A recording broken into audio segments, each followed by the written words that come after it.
Precisamente para conocer cómo es que se está viviendo este regreso a clases, me enlazo con mi compañera Andrea Díaz. Ella está afuera de una escuela aquí en la Ciudad de México. ¿Cómo estás, Andrea? Muy buenos días, feliz inicio de semana. Muy buenos días, Alejandra, feliz inicio. Pues nos encontramos en la Escuela Secundaria Técnica número 6, frente a la Biblioteca México, donde desde muy temprana hora decenas de jóvenes llegaron un poco desmañanados algunos, otros bien tapados por las bajas temperaturas.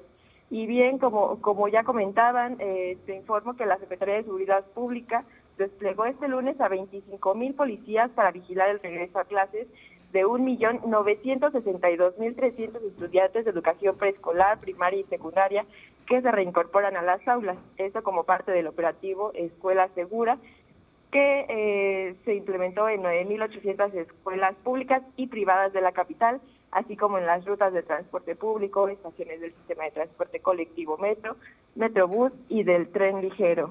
Así la información, Alejandra.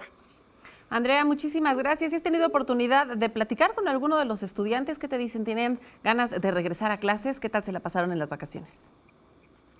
Así es, con un par de estos jóvenes que pues llegaron corriendo, ya sabes, con desayuno en mano y un poco desmañanados aún, un poco dormidos.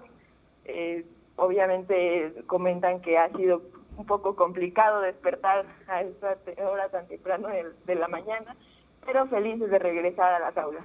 Bueno, pues habrá que habituarse nuevamente, Andrea. Muchísimas gracias, que tengas muy buen día. Muchas gracias.